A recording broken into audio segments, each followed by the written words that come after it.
Okay, ma'am.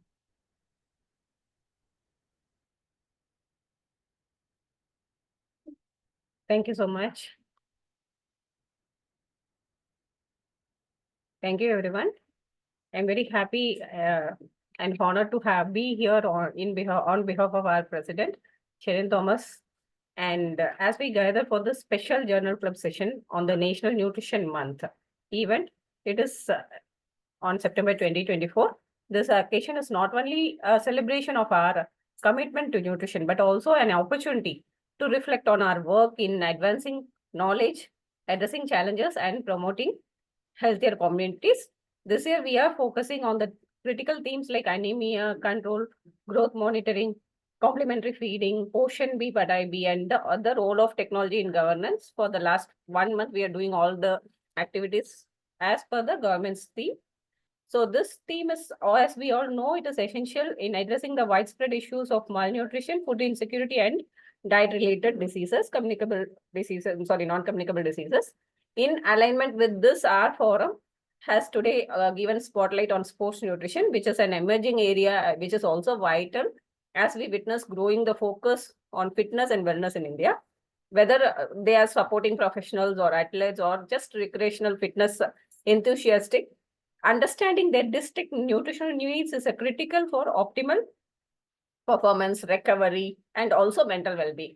Nutrition is not just a fuel, it is key to enhancing energy, cognitive function, and preventing injuries. In India, sports nutrition is still evolving.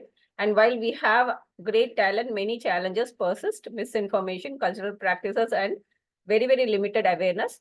So by addressing these gaps, we can propel Indian athletes to excel on the global platform. This journal club session we are dedicating to continuous learning and research as we explore the latest studies and share insights. We contribute to reshaping our nutritional professional as well as healthcare in India. So let's have a wonderful session today. Wishing everyone a very all the best. Let's move on to the session. Thank you so much. Okay, ma'am. So before starting our session, I would like to introduce our moderator, Dr. Mini Joseph, ma'am. And she has working as associate professor in Government College for Women, Trivandrum. And she have her postdoctorate in lean diabetes and PhD in sports nutrition. She worked as a dietitian in Australia, UK, and CMC Vellore and King's Hospital, Trivandrum. And she has taught in Aberdeen University, Scotland, and presently at Women's College, Trivandrum. She has more than 50 publication, national and international. And I'm deeply privileged to welcome you, ma'am, as moderator and introduce our speakers. Thank you very much. Okay, so it is now my duty to introduce the key speaker for today's event, which is Miss Namratha Pramod. It is indeed an honor to introduce you, Namratha, to the session today. Namratha is working as a high-performance analyst with the Sports Authority of India, and she has more than 15 years of experience in this field. She's a registered dietitian who's completed her master's in clinical dietetics and food service management. She is a certified sports nutritionist and currently pursuing her diploma in sports nutrition from the Indian Olympic Committee, Switzerland. She's a very popular speaker for corporate and community events, spreading good health and keynotes on prevention of lifestyle diseases.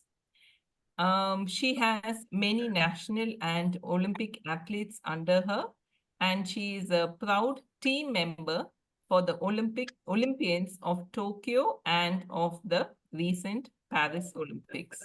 She's been awarded the Best Young Researchers Award in 2021 and has more than 6 national and international publications. She is also serving as a local executive committee member of the Indian Dietetic Association and is a core team member of Ujjwal RD training program by IDA, and she's a convener of the Association of Sports Nutrition and Fitness Sciences, Bangalore chapter. It is indeed a great honor to have you in our midst, Namratha, And I now welcome you to give your presentation. Thank you. Thank you, ma'am. Thanks for the introduction, and a very warm welcome to one and all who's present for the webinar today on a Friday evening. I would like to thank Community Nutrition Forum for having me here, and I would also like to thank my mentor, Sheila Krishnaswamy ma'am, who's there in the presentation today. Without much delay, I'll just share my screen.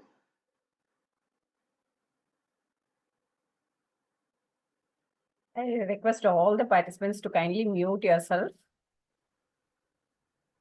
So is the screen visible? Yes, ma'am. Okay. So I think I've been given a very difficult topic for today to talk on. I'm just going to explore the divergence of clinical nutrition and clinical and sports nutrition.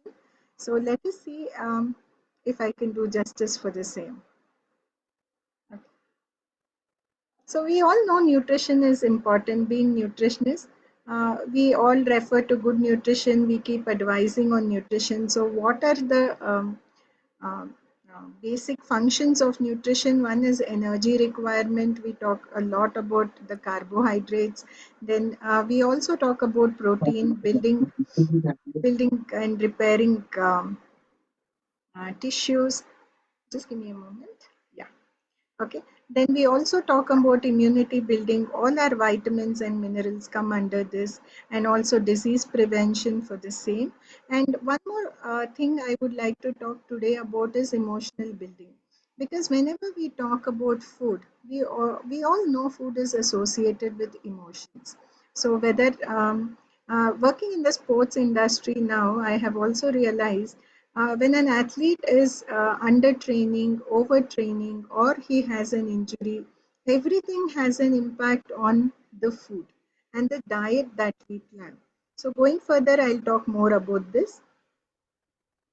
So today I'm going to talk about two verticals, mainly the clinical nutrition and sports nutrition.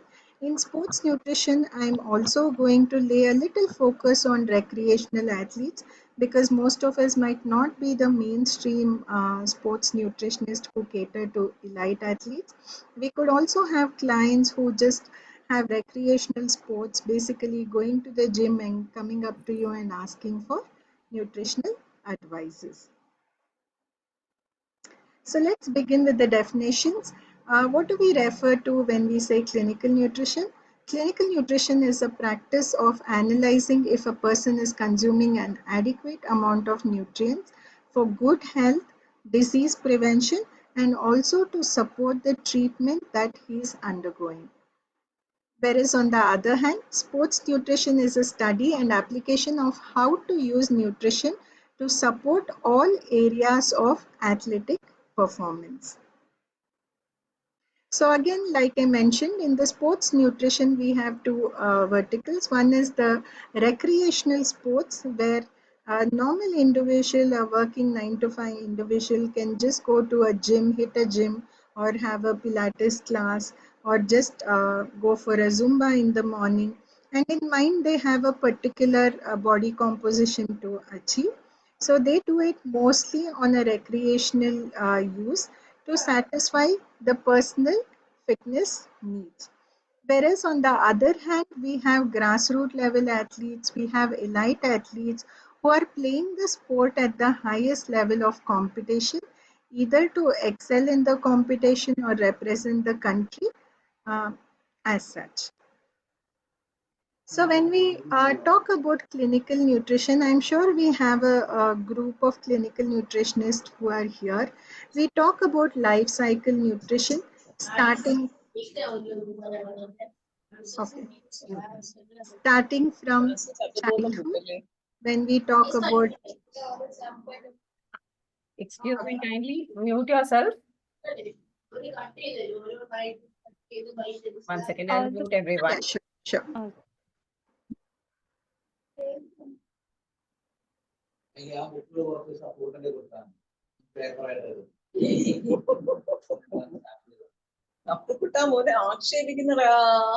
Can you please mute yourself?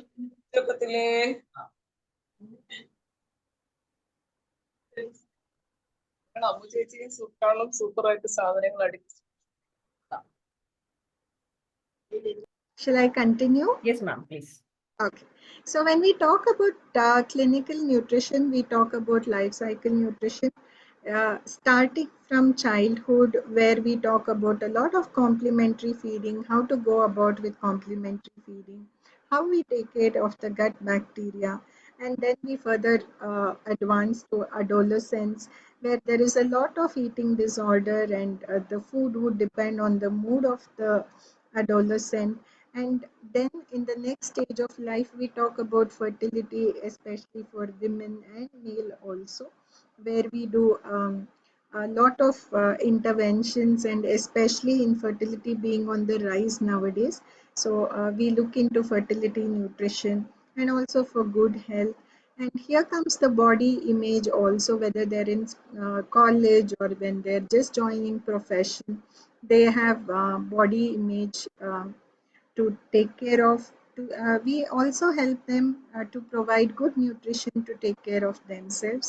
Then comes in a maturity stage, we talk about all kind of probably conditions like diabetes, hypertension, stress, cancers, and all of this can be addressed to nutrition, not only for the treatment and also for the prevention. Then we also talk a lot on old age or the geriatric nutrition, where we start with where they have a very little requirement of calories and they're not eating. Again, on the contradiction, we have hospital diets where we talk a lot about supplementary feeding and all of these. This is one part of the clinical nutrition that I'm talking about. Then comes the sports nutrition. When we talk about sports nutrition, we talk a lot about periodized nutrition. I think in the group, whoever is a sports nutritionist would agree with me. So we talk about sub phases, the training scope, whether they are in the high training phase or they are in the adaptation phase or they are in the recovery phase. So this is how on the left hand side, if you can see, this is how the periodized calendar would look like. We have a macro cycle which is further divided into mesocycles, and then we have microcycles where nutrition would be based on these kind of a periodization, what they want to achieve in the particular window. And recently we've been talking a lot about rate of perceived exertion. So going ahead, I'll just tell you what I mean by this. So what are the parameters as a clinical nutritionist or a sports nutritionist we look into? Of course, we do follow the ABCDE method, that is anthropometry, biochemistry, clinical parameters, then the dietary intake and exercise. But more into practicality, we look into in clinical nutrition, the anthropometry, the blood reports, and especially clinical signs and symptoms, what kind of a treatment they are undergoing, what is the effect of the drug and food that the patient is taking. This is something practically we look into. Whereas in sports nutrition, we also focus a lot on physiological testing, that is the VO2 max or the biomechanical testing, isokinetic testings, and also the psychological parameter. When I said food and mood, they go together. Whenever an athlete has less intensity training or a heavy intensity training, in according to science, we expect the athlete who's undergone a heavy training to eat more. But it would be the other way around. The fatigue plays a role, and he would say, "Ma'am, I don't have a mood to eat." So what happens? This acts as a repercussion. His recovery would not be good. Then later he might not be eating at regular time. He might have gut issues. So these are all the factors that we look into, and especially when they come very close to the competition phase. If they have not achieved the body composition they're supposed to achieve, they would either starve themselves without energy for the actual training and try to lose weight or fat percentage. Okay, So all this happens. This is what practically we look into whenever we are advising diets for an athlete. These are a few factors that I have put down on what actually sports nutrition depend on. The kind of exercise, the intensity of exercise, the duration also we do take care. And one more thing I would like to highlight is for the sports nutritionist, whoever is practicing, we also look into the training and competition schedules. If the competition is 4 weeks away, we look into what is the kind of body composition the athlete needs to achieve for the competition as such, and we do plan their diets accordingly. And one more thing we take care of is the travel and time zone changes, because the competition need not be in the same place where the athlete is residing. It could be as simple as in India itself, whether it could be a South India or a North India, a South Indian athlete traveling to North India for a competition, or vice versa. And food will definitely play a role, because if they are not adequately having food, they don't have adequate energy, their performance could also come down. And one more factor we usually advise the athletes on is hydration. Hydration plays a very, very big role in their performance, and even a slight dehydration, as less as 2%, can decrease their performance up to 4 to 5%. I'm sure we all deal with a lot of athletes, the recreational athletes, especially the gym goers. So, how do we go about their diet planning? Always remember they need to have a main fueling plan. Then you can work on the pre-training snack or the meal they are having, and during training what they're having, and also the post-training snacks that they are supposed to have. Usually what happens when a client comes to us and tell, they usually come with a very rigid goal saying, I need to lose 10 kgs. When you ask them the time frame, they would say 1 month or 1.5 months. When you ask them a reason, they would say either they have a wedding or it is their own wedding or any such reasons they give. So it's very important as qualified nutritionists, we advise them over goals that they can achieve and try to make a realistic goal for them. The more we say no, I'm sure they're not going to listen to us. So start with smaller steps. Try and convince them what a healthy weight loss looks like, what happens when they do any kind of a crash diet. I'm sure even before coming to a qualified nutritionist, they would have done their share of a Google search or probably listen to all the advices and then coming to meet us. So it's very important to tell them the realistic goals even before we start getting into the process of their diet planning. A sports nutritionist talk would never get over without discussing about supplement, whether it is an recreational athlete or probably an elite athlete. So this is one thing we use and educate our athletes or even the gym goers to probably follow. In clinical nutrition, we do have my food plate and we advise them over using that. So here we tell them to focus more on the macros, micros. Then we also talk about nutrient timing, which is one of the booming field of research of late.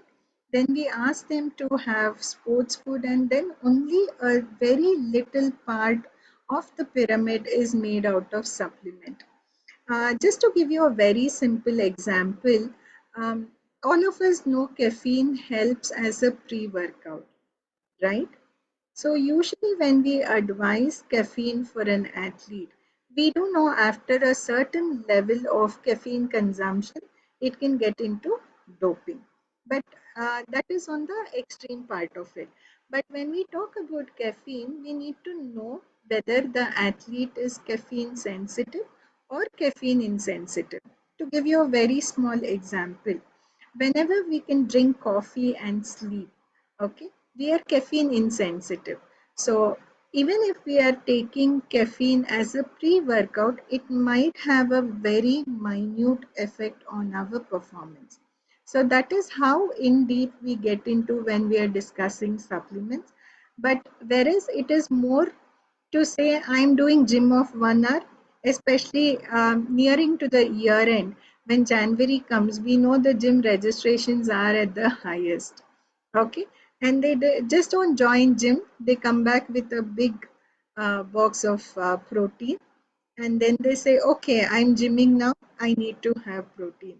I think the next panel discussion that we would have would give you more insight on how to go about, but just giving the example, it's not actually required for them if they are having a proper balanced diet. And like I already said, before they come and approach a qualified nutritionist, they would have done their Google research. They have some unqualified trainers who would be advising them on diets. So before we start giving diets to them, we need to discuss all these parts and tell them this is how we would work together. So, and these are the food plates that I've collected. This is how the food plate of a general population would look like. Okay, just giving an example. Sometimes it could be just a rice and dal, or just a dosa with some ghee. As you can see, whenever we say try and put in salad, they would put in a little more salad into it. Having a balanced diet like this is of course very difficult to be cooked on a everyday basis.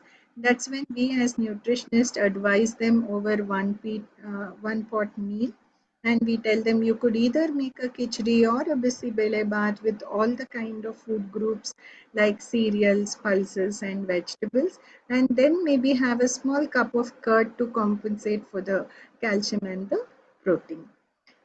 And this is how an athlete plate would look like for a breakfast, lunch, and dinner. If you can see, there are more varieties and more amount of vegetables and fruits that are found, which is very, very required for the athlete. And this is something that I would like to discuss about. We also talk a lot on athlete meal plates.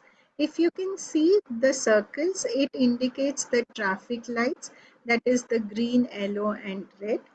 Green showing a easy training, yellow showing a moderate training, and red showing a heavy training. So whenever we conduct session, all of the sports nutritionists know an athlete's favorite nutrient is always a protein. Whether you have a heavy session, you ask them what they eat, they say, I have protein. If they are injured, you ask them what they are eating, they say protein. So for them, protein is very important. This is one of the tools that we use to educate them and say, what is the importance of carbohydrate? If you can just compare all the pictures and see, we have a representation of carbohydrate with roti and rice. In a easy training, you would require about 1/4 of it. And in a moderate training, if you notice, the portion of carbohydrate has increased. And in the heavy training, the carbohydrate further increases. This is both to give them energy and also to have sufficient amount of glycogen storage and be ready for the next game. And if you can see on the screen, protein which is represented with egg, pulse, paneer, more or less the quantity remains the same. Like I said, this is a tool that we use to educate our athletes and say it is not always protein that you require, it is also the carbohydrate. So let me talk about chrononutrition or nutrient timing. A lot of research is going on about this. So chrononutrition is basically a study of how the timings of meals affect the health in relation to the body's circadian rhythm. This I think over a lot of talks we do here that we go back to the basics and start doing a circadian rhythm diet where we are eating early in the morning and probably eating at the right time in the morning and not really eating too much after sunset. This is what probably our ancestors used to follow. Okay. Whereas in the sports nutrition field, we call it a little more advanced and say it is nutrient timing, where we say what nutrient is to be given when. For example, we always prefer simple carbohydrate during a pre-training snack or a pre-training meal when compared to a protein and a carbohydrate, which typically would be in the ratio of 1:4 or 1:3, 1 being protein and 3 being carbohydrate as a post training or a post competition snack. So these are the career perspective for the clinical nutritionist and the sports nutritionist. I'm sure we have a lot of young crowd within us. So hopefully this helps. So a clinical nutritionist can work anywhere from hospitals to clinic, pharmacies. They could work as food scientists or auditors. They could also work as quality controllers and food analysts, and they could also work in research fields in different industries like Mother Dairy, Nestle, Amul, Haldirams, who actively are involved in research. On the other side, a sports nutritionist could work with athletes either in their private setup or in the government setup, or a lot of sports science setups have been established all over, so you could either work there. You could also work on researches with athletic performance with different brands who are coming up with new products. You could also work in a recovery or an injury prevention center, or you could also choose to work with food industry to develop different products for sports performance. Thank you so much. A great beginning often leads to excellent outcomes. Saying this, I would like to congratulate the sports nutrition group today for having me here. So can we take any questions? Thank you. Thank you so much, ma'am. So we have one more session on panel discussion on sports nutrition, protein supplement. So I would like to go on that session, and after that session, we can continue the discussion. So if in between, if you have any queries, please put it in the chat post. We can discuss later. Okay. Thank you so much, Thank ma'am. you. It was a wonderful session anyway. Thank you. And I would like to welcome Mini Joseph ma'am for introducing and welcome our panelists. So thank you, Fatima, and thank you, Namratha ma'am. Oh, excellent presentation. Moving on to the panel discussion, we have with us two very popular people working in the sports field. We have Miss Lino Paul.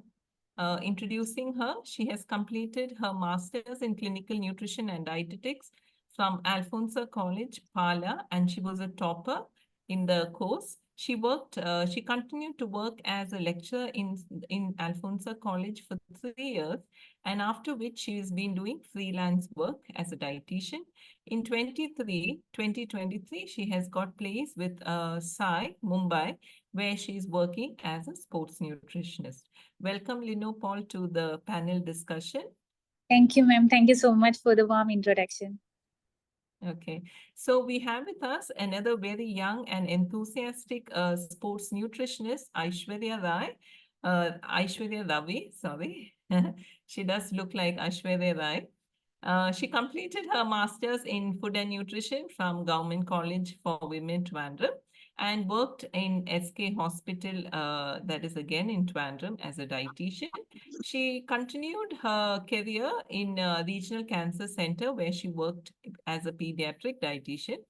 And she's also had a stint working in Hamstrings, which is a fitness center.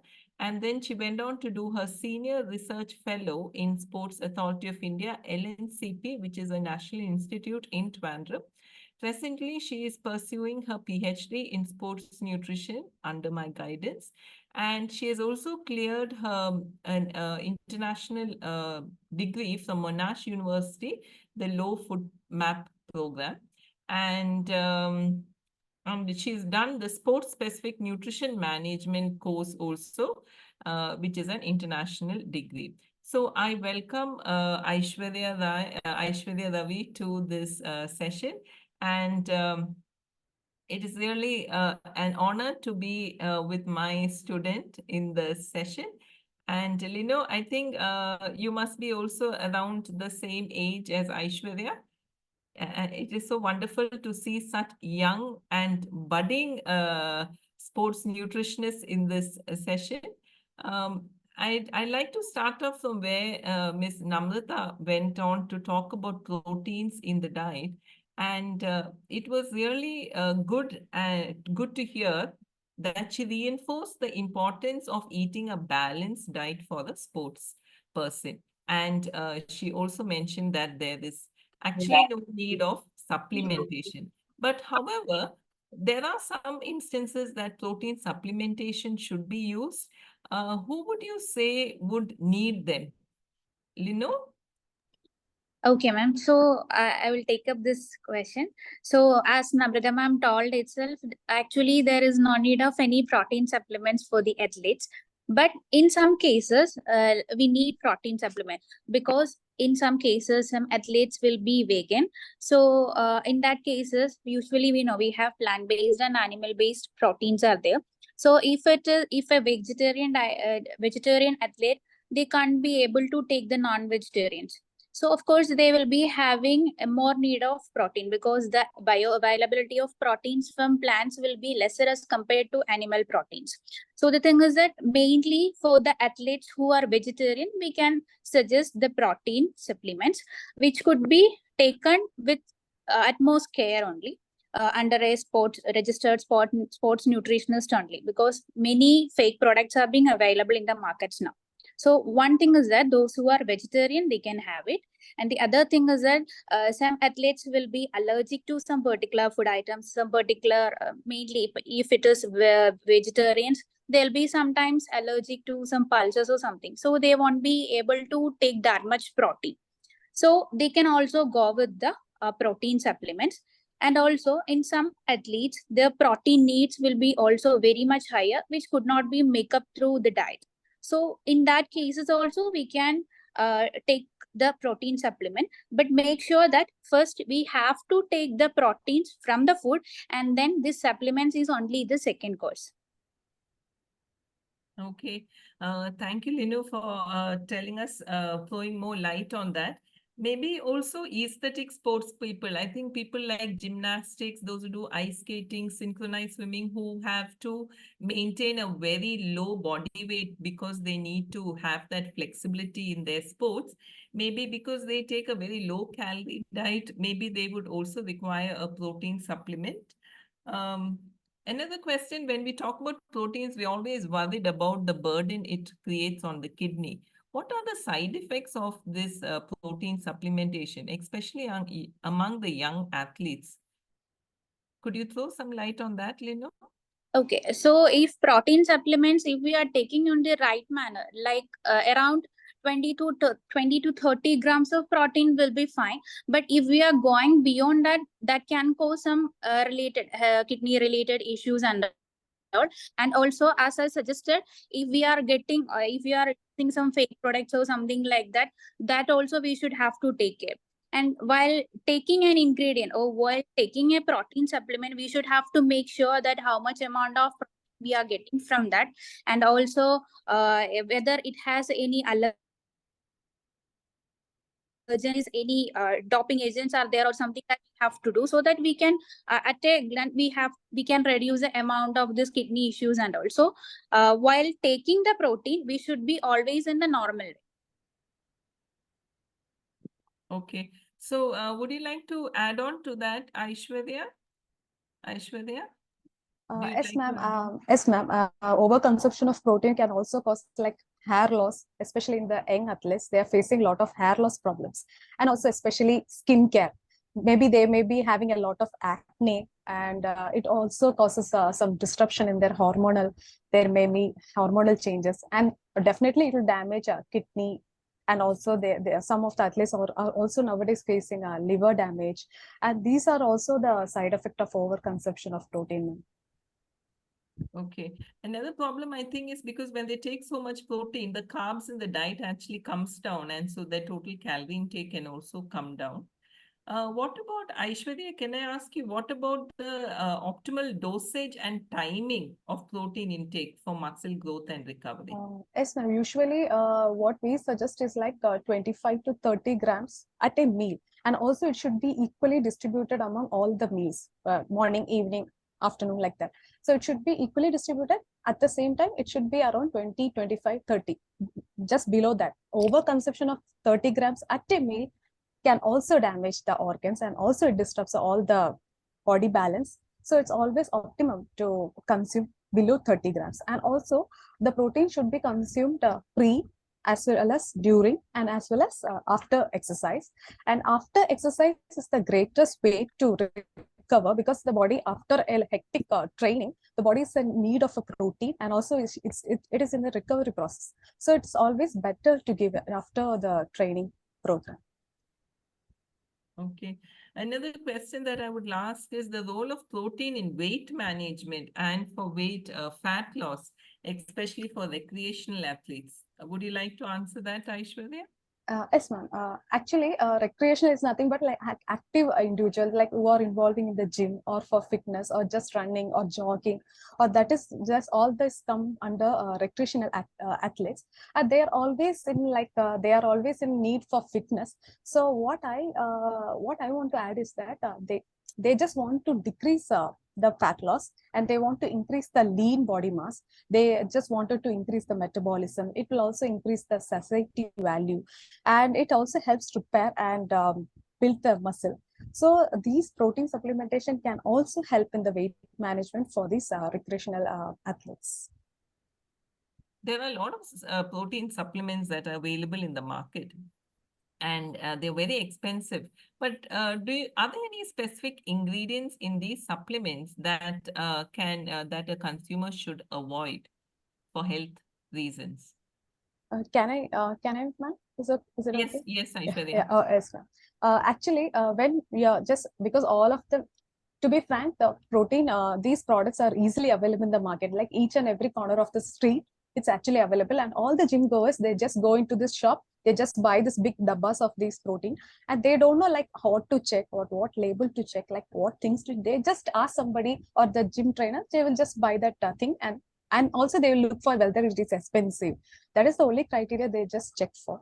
So what I want to add is that they should always check for artificial sweetness, like whether sucralose, like that kind of artificial sweetener is there, because it will also increase the sugar spike in them. Like also some individuals may have an sensitive to that, so they should always check for artificial sweetener. And second thing is that they should check for added sugars, like because like dextrose or high fructose corn syrup, because these two kinds are easily seen in these kind of supplements. So they should check for these added sugars. Then third, you can check for that preservatives, like whether some preservatives may be allergic to some athletes, so they should definitely check for preservative. Then fourth one is that they should check for this fillers, then thickener agent like gum. Then this will actually increase the bulk of the product, so they won't see these kind of things, and it can actually disrupt the gastrointestinal function. So they should check for these things. Yes, ma'am. Okay, so Lino, I'd like to ask you about protein supplements in clinical setting, in a hospital or in the old age homes where there is a lot of sarcopenia, where there is lean body mass loss. In those in those instances, what do you think what is your thoughts on protein supplementation?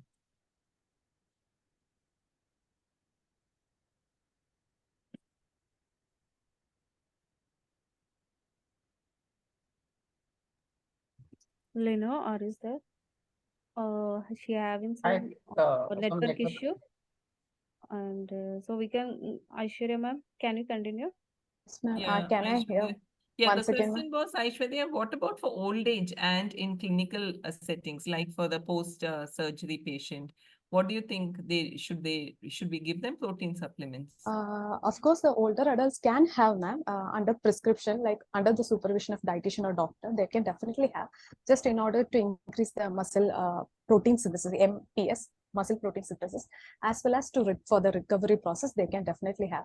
And also for the critically ill patients, if they are in the hospital, just to reduce the hospital stay, and also for the faster recovery, they can definitely have.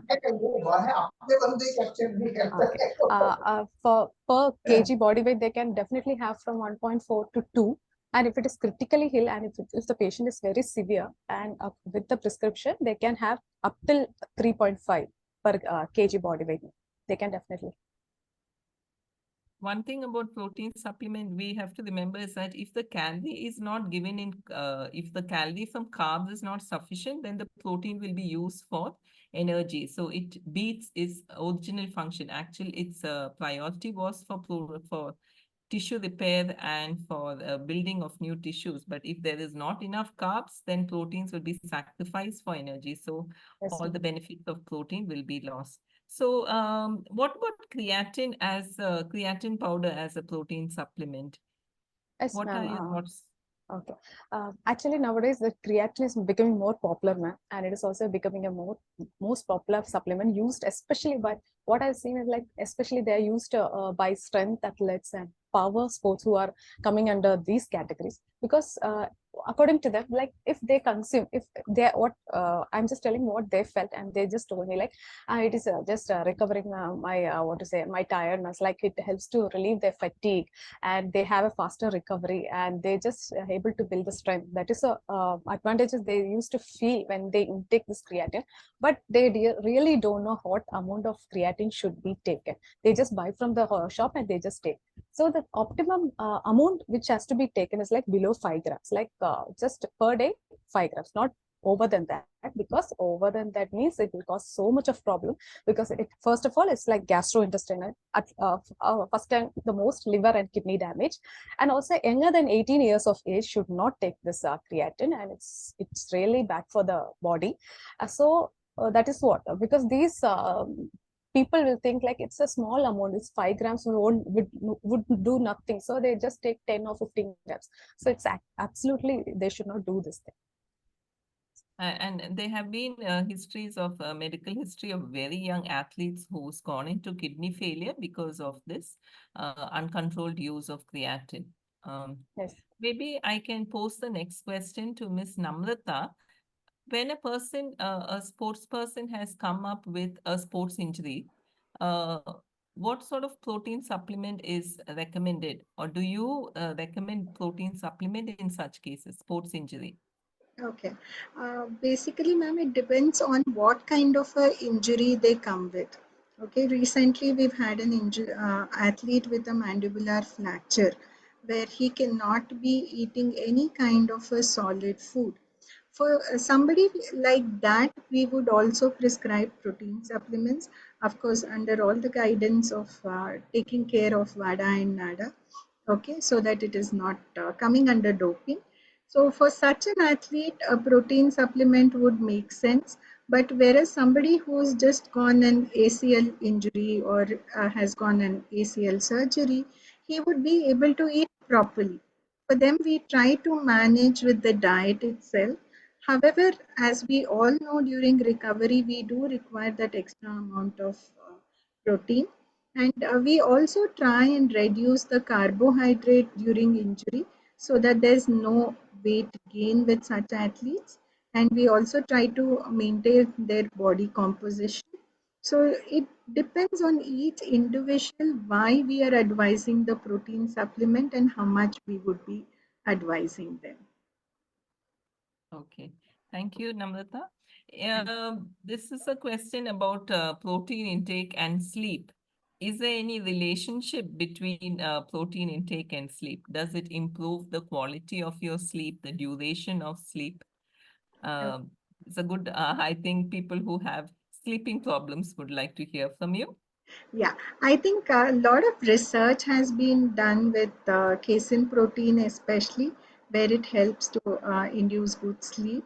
And also it's a slow reacting protein which is consumed over the night. And that's how we end up saying, have a warm glass of milk when you don't have good sleep. So these are all grandma's recipe where we have kind of forgotten and don't follow. So going back to that, I think casein protein would be an excellent protein to have in the night, which would help the light sleepers probably go ahead and have a good sleep in the night. So coming to some questions in the chat box, Namratha, there is a question about a pediatric athlete. Should we be giving them protein supplements? A bariatric athlete or a pediatric? Pediatric. Okay. See, basically, even the International Olympic Committee says that under 18 years of age, we cannot give them any supplements. Okay. Mostly it is peer pressure that a young athlete would take a supplement, or it could also be the not having sufficient knowledge of what to take. Like I already mentioned about caffeine. One supplement might improve the performance of one athlete does not mean it does the same to the other athlete. So definitely for young athletes, we say refrain from any kind of a supplements as such. As far as possible, when you consult a qualified nutritionist, they would be able to help you plan a proper nutrition with adequate amount of carbohydrate and proteins as such. So there have been comments about your excellent presentation in the chat box, Namratha. There Thank is you, also a ma'am. question about what type of foods would you prescribe during pre-training, training, and post-training period? Okay, so I'll keep it very simple. It depends on what time you have the training practice. Like especially in an grassroots level athlete or the young athletes, we see them just waking up from bed and running to the field for their training practice, where the duration might be just about 15 minutes or half an hour. Then you cannot ask the kid to actually eat something and go to the training. Okay, but however, I think my fellow sports nutritionist would agree with me. We never promote fasted training to go training in an empty stomach. So what we do, we advise them either to give a fruit, which is basically simple carbohydrate that we work around, and it could be a fruit. It could be as simple as some dry fruits or raisins, okay, which is lesser in quantity and gives good amount of energy. So that could be a pre-training snack. If it is something like you have a training in the evening, say about 5 o'clock, and the kid comes home at 3 o'clock, so they could rather have a proper meal as such and then go for the training. It could be it can be a combination of carbohydrate and protein along with lesser fat, because fat takes a longer time for digestion.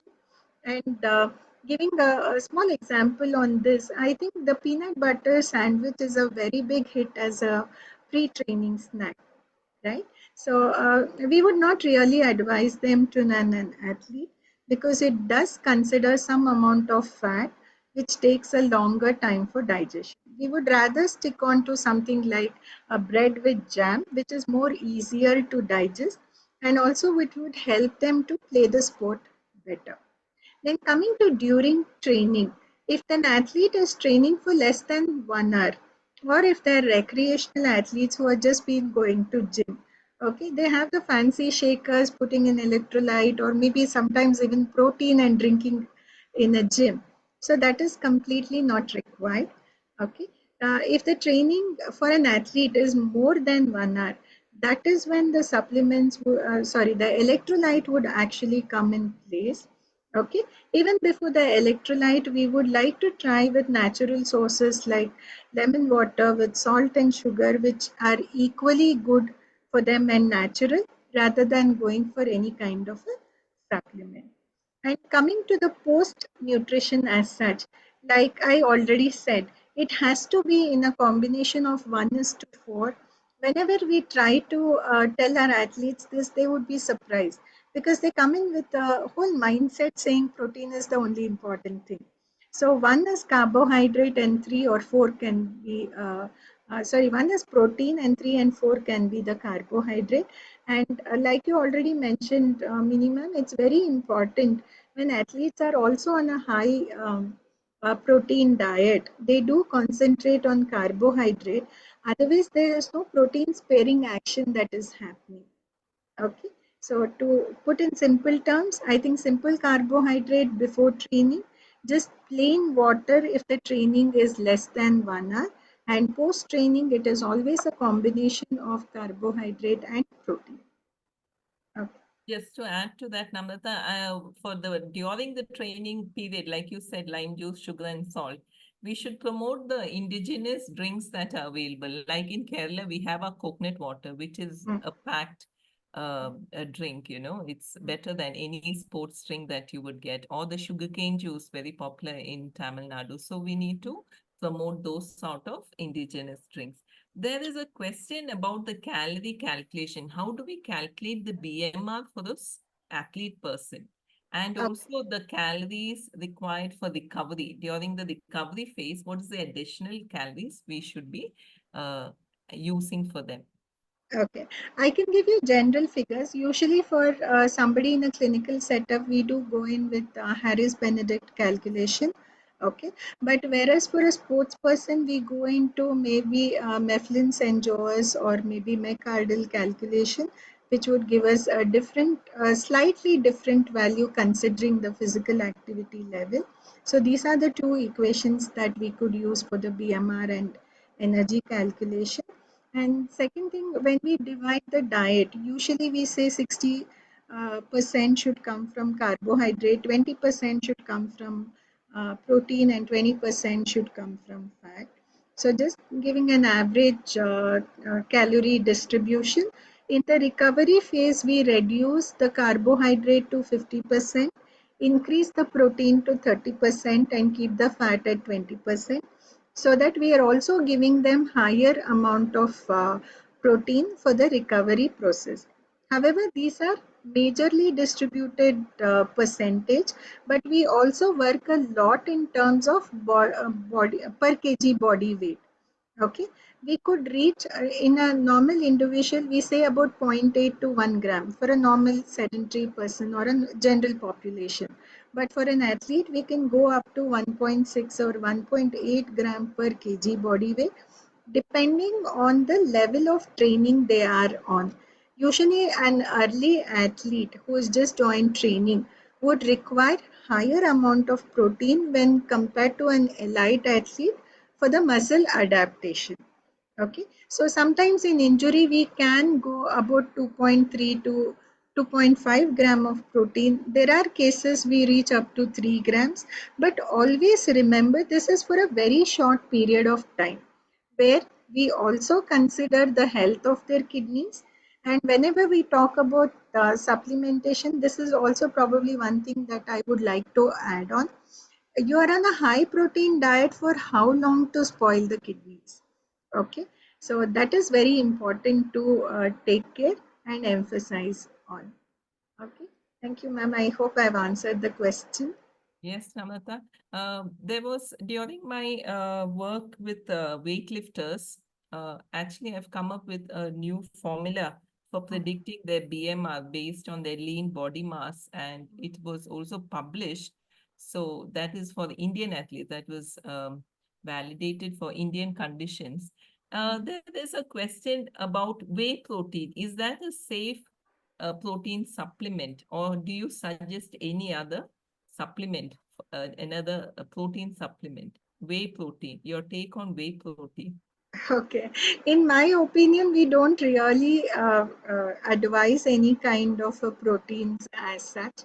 Okay, in general, everybody considers whey as a good protein. Of course, it is a better quality protein, but you need to look at whether they are whey isolate or their whey concentrates, or it is a mixed blend that you are getting nowadays. So you need to take all these consideration before you start a protein supplement. And also these are all highly processed products.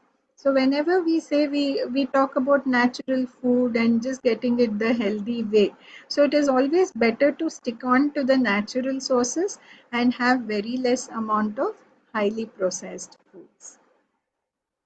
Okay, Namratha, another question is about, is there any limit regarding the intake of tender coconut water or any such mineral-rich fluids, especially among children, because they seem to be taking a lot of these drinks?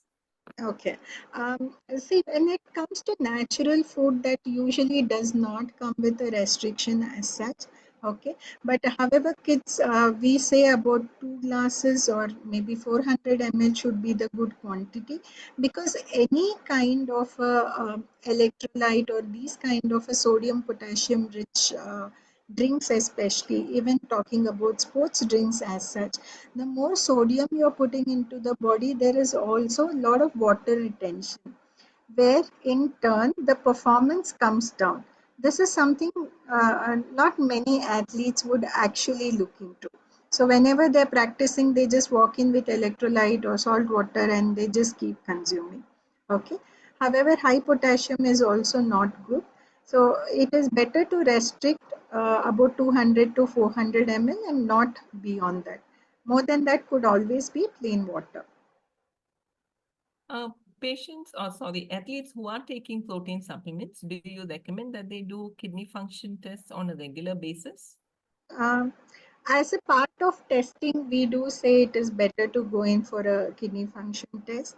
Okay, and we also look into C-reactive protein in particular for a sports person to see any kind of a injury the muscle has had, where we then decide whether protein supplementation is required or not. Any suggestion on a good isotonic sports drink? Lemon water made in lemon juice rather, or a lemonade made in the proper proportion could be an excellent isotonic drink. Okay. Again, sugarcane juice with a little added salt would also be a good isotonic drink as such. Peanuts as or any nuts as a pre-workout snack. What are your thoughts on that? See, again, like I mentioned, it depends on how much time you have for the training or the competition. Okay, if you say 15 minutes before and you are having a protein rich snack, whether be it peanuts or nuts, protein takes certain time for digestion. So I would rather suggest a peanut chicky or nuts and dry fruits as a post workout when compared to a pre workout. There's one more question on protein. How much protein per kg body weight is required for the recreational athlete who is doing, say, around 45 minutes to 1 hour of moderate exercise?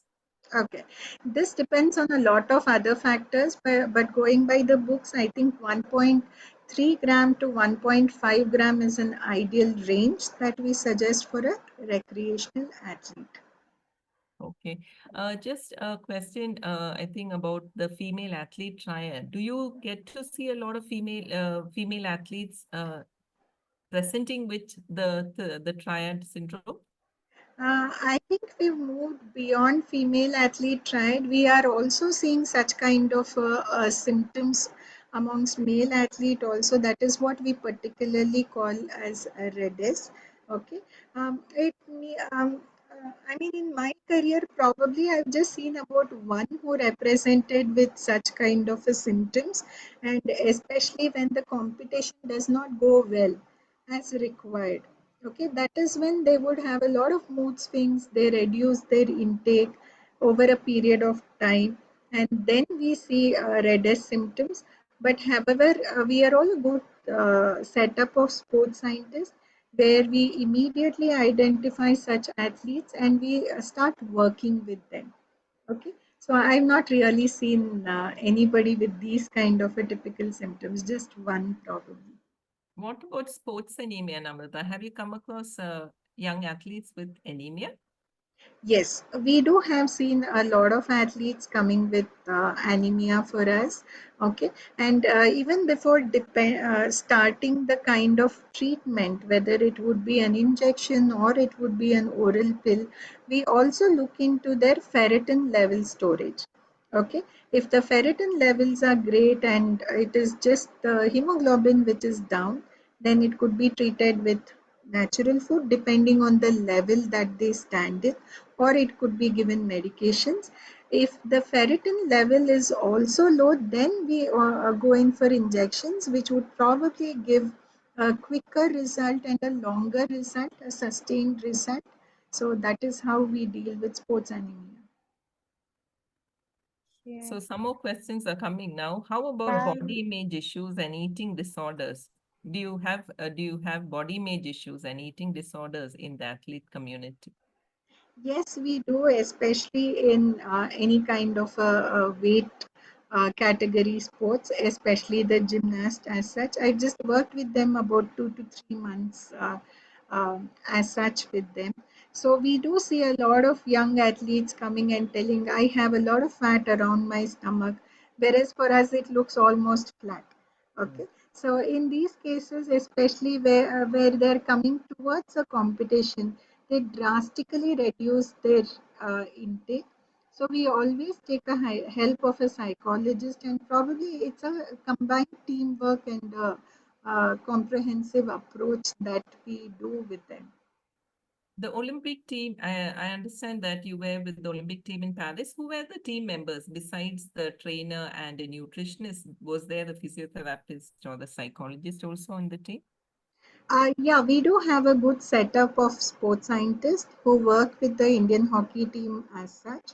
Okay, but when it comes to going to the competition, they're always they do have a SNC expert.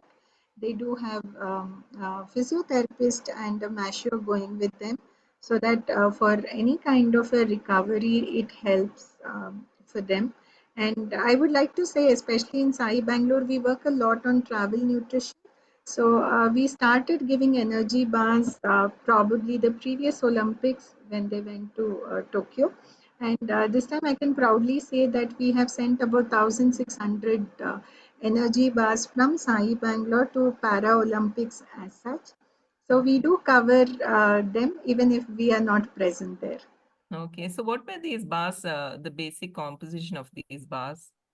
This is most likely like an energy bar that we had done. The basic components being nuts and dry fruits, and along with jaggery, honey, and oats, which was done in a scientific way and also tested by CFTRE Mysore for some kind of a validation on the reports as such. Any grains was added or it was just dried fruits and protein? We used oats Oats. as base. Okay, that's popular. Do you suggest soya and soya products for athletes? And another question that popped in the chat. Okay, it is mostly a disbelief that soy for male athletes is not suggested. Okay, definitely not as such. Okay, they just have phytoestrogen which mimic the estrogen effect. But again, it depends on how long they have been consuming soy products to actually have this kind of an effect. So there's no harm in an athlete having soy product, a male athlete having a soy product. Occasionally, it should be absolutely fine. Okay. I think this will be the last question. It is about, does recreational exercise tap into the fat stores of the body? So I think, Okay. yeah, that is the reason people do that exercise, I guess.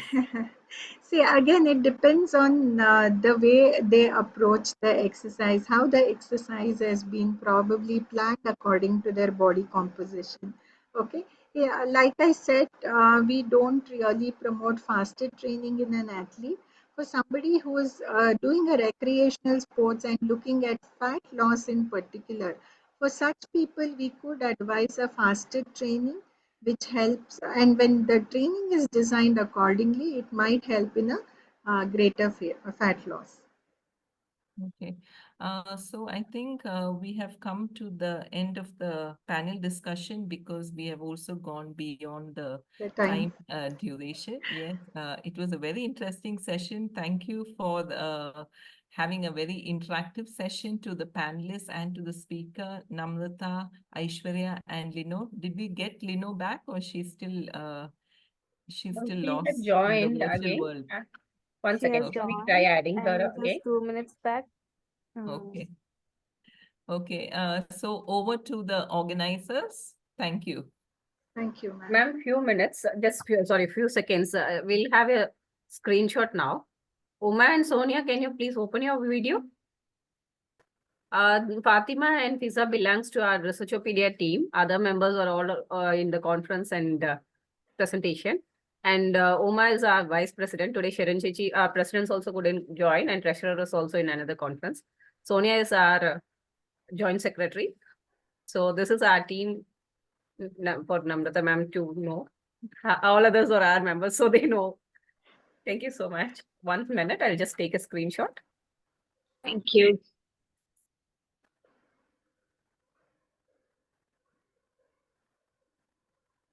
Thank you. Fatima, you can continue. Okay. Thank you so much, ma'am. It was a very wonderful session, and Namratha ma'am, it was a very enlightening session, and you have covered many doubts that we have about sports nutrition. And it was a wonderful moderation by Mini ma'am. And I would like to welcome Miss Fiza for giving a vote of thanks. Hello, good evening, everybody. Can you hear me? Yes, we can hear. So as we come to the close of the event, I really feel privileged to have the opportunity to extend a vote of thanks to all who have contributed to the success of this event.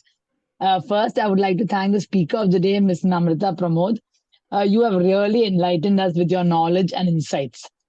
Your presentation was also really nice, and very patiently you answered the numerous questions that we all had. Thank you so much, ma'am. Thank you. Thank you. I would also like to extend a special thanks to our wonderful moderator, Dr. Mini Joseph. Your skillful guidance kept the discussion really focused and engaging, ensuring that we touched the critical aspects of today's topic. You seamlessly navigated the conversation, bringing out the best in each panelist and making the session really thought-provoking. We really, really appreciate your contribution, Doctor. On behalf of everyone present here, I would also like to express our heartfelt gratitude to the esteemed panelists, Ms. Lino Paul and Ms. Aishwarya, for sharing their valuable insights today. Your perspectives have truly enriched our understanding of protein supplementation and the products used and various other factors. Each of you have really brought unique experiences and knowledge that stimulated meaningful discussion. We are really, really grateful for your insights. Thank you so much. Nothing can be done without a plan and strategy. A special thanks to our organizing committee whose tireless efforts and meticulous planning have really made this possible. Team MERAKI, your dedication and hard work are truly appreciated. A special heartfelt thanks to Ms. Sri Priya, whose brainchild this event is. Ma'am, your vision, dedication, and hard work have been the driving force behind this successful event. We are truly, truly grateful for your leadership and commitment. Special mention and thanks to Community Nutrition Forum for facilitating this event. Last but not the least, I would like to thank all the participants for their active engagement and enthusiastic participation. Your presence and involvement have been crucial to the success of this event. We look forward to your continued support and participation in our future events as well. Thank you so much all. Good evening. Good evening. Thank And you. those who are asking the recordings, it is available in the Community Nutrition Forum YouTube channel. So thank you so much. Thank you, Namratha ma'am. Good night. Thank you. Good night. Bye. Thank you, Aishwarya. Thank you, everyone. Thank you. Thank you all. Good night.